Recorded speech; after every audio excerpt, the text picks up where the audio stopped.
Fala, meus amigos, professor Moisés Sky do Positivo Soluções Didáticas, e hoje mais uma live de revisão com exercícios aí sensacionais que eu preparei para vocês. Vamos então para a página 40, número 8, e ele vai aparecer na telinha. Bora lá! Uma máquina térmica de potência de 6,27 kW, sabendo que ela funciona por 150 minutos, qual é a energia fornecida, que nesse caso seria a quantidade de calor, pela máquina térmica em calorias? Dados: 1 quilocaloria igual a 4,18 kJ. Vamos lá então, vamos fazer esse exercício aqui. Eu já coloquei os dados, ó. Tá em kilowatt aqui, tá em minutos, aqui eu vou ter que passar para segundo para ficar em kilojoule. E 1 quilocaloria 4,18 kJ. Primeira coisa, eu já vou multiplicar por 60 aqui, para passar para segundo. 150 vezes 60 dá 9.000 segundos. Por quê? Kilowatt vezes segundo vai ficar kilojoule. Eu tenho o tal do kilojoule aqui. Olha o que eu vou fazer então. Presta atenção. Potência é a quantidade de calor, que é o que ele quer, pelo tempo. Logo, a quantidade de calor é a potência vezes o tempo. É só passar multiplicando o tempo. Ou seja, 6,27 vezes 9.000. Isso daqui, 56.430 joules. Kilojoule, né? Então o K na frente aqui. Por que kilojoule? Porque estava em kilowatt. Kilowatt vezes segundo é kilojoule. Não acabou, porque ele pediu em caloria. Bom, fácil, regrinha de 3. 1 quilocaloria, 4,18 quilojoules. X, 56.430 quilojoules. Ou seja, X vai ser 56.430 dividido por 4,18. Isso aí vai ficar 4, 13.500 quilocal. Tá aí o exercício então. Então agora o próximo exercício da página 44, número 2. Um jovem chega a uma praia no final da manhã e observa que, é uma questão teórica, só para lembrar, tá? Apesar de a areia quase queimar seus pés, o mar está muito frio. Considerando quantidades iguais de água e areia, podemos afirmar que a água demora mais para se aquecer, pois precisa de uma maior quantidade de calor para sofrer a mesma variação de temperatura sofrida pela areia. Essa explicação está associada ao fato de a água ter, só para lembrar antes das respostas, porque eu falando aqui já vai dar a resposta. Lembra que a água é uma das substâncias que tem maior calor específico. E o calor específico, por uma mesma quantidade de calor em relação a outra substância, ele é inversamente proporcional à variação de temperatura. Então, nesse caso, a areia ela tem um calor específico bem menor que a da água, ela tem uma variação de temperatura maior. Já na água, como o calor específico dela é maior, a variação de temperatura vai ser pequena. Então a resposta só pode ser a letra A, porque o calor específico da água é muito, mas muito maior que o da areia. Lembrando que o calor específico da água é em torno de 1 caloria grama grau Celsius. Tá aí, letra A então. Página 44, número 3 agora. Um bloco metálico de capacidade térmica de 150 calorias por grau Celsius é colocado no interior de um forno. Esse bloco atinge equilíbrio térmico após receber 39 quilocalorias, ou seja, 39.000 calorias. Tem que deixar em caloria porque a capacidade térmica está em caloria por grau Celsius, galera. Não variando seu estado de agregação. A variação de temperatura sofrida por esse bloco na escala Fahrenheit é... Eu já coloquei os dados aqui, ó, e a primeira coisa que eu vou passar, isso aqui passar para caloria. Por quê, professor? Porque aqui também está em caloria, senão não vai poder simplificar. Isso aqui vai ficar 39.000 cal. Aí se lembra, capacidade térmica é a razão da quantidade de calor pela variação da temperatura. Ou seja, como eu quero a variação da temperatura vai ser a quantidade de calor, que é esse cara aqui, pela capacidade térmica. Só invertir ali. Ou seja, 39.000 dividido por 150. 3.900 por 15 dá 260 graus Celsius. Mas ele não pediu em graus Celsius, ele pediu em Fahrenheit. Aí você tem que lembrar que a variação de Celsius está para 5, variação, hein? Não é a temperatura em si. Como a variação de Fahrenheit está para 9, variação, ou seja, final menos inicial, ele quer a variação. 260 dividido por 5 igual a ΔTF sobre 9.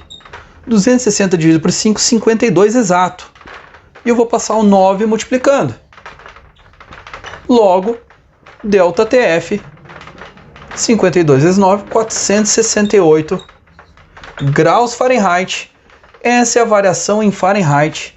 Isso só pode ser a letra E de Eduardo. Tá aí. O exercício em si começa fácil, o problema é que tem que lembrar lá de variação. Vamos para o próximo exercício aí agora, galera. Na mesma página, o exercício número 4. Um cubo de ferro de massa igual a 500 gramas está a uma temperatura de 10 graus Celsius.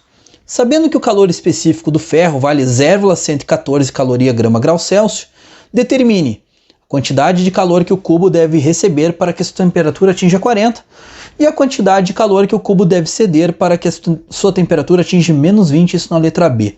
Vamos lá então. Cara, eu deixei separadinho aqui para fazer a letra A e para fazer a letra B. E as duas fórmulas é a fórmula da quantidade de calor. Primeiro lá, ó, Q, M, C, ΔT. Q, 500, 0,114. Ele estava 10 e foi para 40. Só fazer temperatura final menos inicial. 40 menos 10, 30 graus. Q, 500 vezes. Posso simplificar esse zero com esse zero. E quando eu simplifico, essa casa vai para a direita. 1,14 vezes 3. Multiplicando tudo isso, 1.710 calorias. Essa é a quantidade de calor absorvida para chegar a 40 graus Celsius. Agora vamos ver a cedida, que ele chegou numa temperatura negativa. De novo, Q, Mzinho, C, ΔT. Q, essa é a mesma. Calor específico é o mesmo. Temperatura inicial, ele estava 10.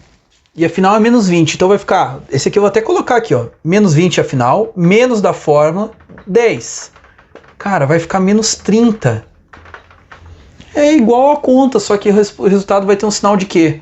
Negativo. Então vai ser menos 1.710 calorias. Ele cedeu menos 1.710 calorias aqui e aqui ele absorveu a mesma quantidade de calor. Beleza? Vamos para o próximo exercício agora.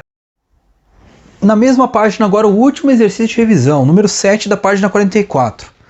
Um aquecedor elétrico de 1750 watts é utilizado para elevar a temperatura de 1 litro de água, lembrando que 1 litro de água equivale a 1 kg de água, ou seja, 1.000 gramas de água, né? De 10 graus Celsius para 70 graus Celsius. Ou seja, vai ter uma variação de temperatura aí, né? De 60 graus, né? Sabendo que é uma perda de 20% do calor para o ambiente, então só 80% é utilizado, né? Determine o tempo gasto para esse aquecimento. Dado o calor específico da água, 1 caloria grama grau Celsius e 1 caloria 4,2 joules. Beleza? Vamos lá então. Bom, o exercício aqui ele é um pouco mais complexo, mas também nada muito além. Como eu falei, né? 1 litro é 1 quilograma de água, que equivale a 1.000 gramas. Ele estava a 10 e vai a 70. Ou seja, eu tenho uma variação, já vou colocar aqui de 60 graus, como eu comentei lá no texto, que é 70 menos 10 dá 60. Ele perde 20% para o ambiente, então ele só aproveita 80. O calor específico é 1 caloria, e 1 caloria... calor específico 1 caloria grama grau Celsius, e 1 caloria de energia 4,2 joules, ele vai ter que transformar para joule, porque a potência está em watt, e watt é joule por segundo. Vamos lá então. Quantidade de calor, massa, calor específico vezes variação da temperatura. Q, 1.000 gramas de água, né? 1 caloria grama grau Celsius vezes 60, que é a variação. Então eu tenho 60.000 calorias. Regrinha de 3. 60.000 calorias, como ele perdeu 20, sobrou 80%. Como eu quero 100%, que eu vou chamar de energia E, é X, né? O E seria o X. Multiplica cruzado aí. Então o E vai ficar 60.000 vezes 100.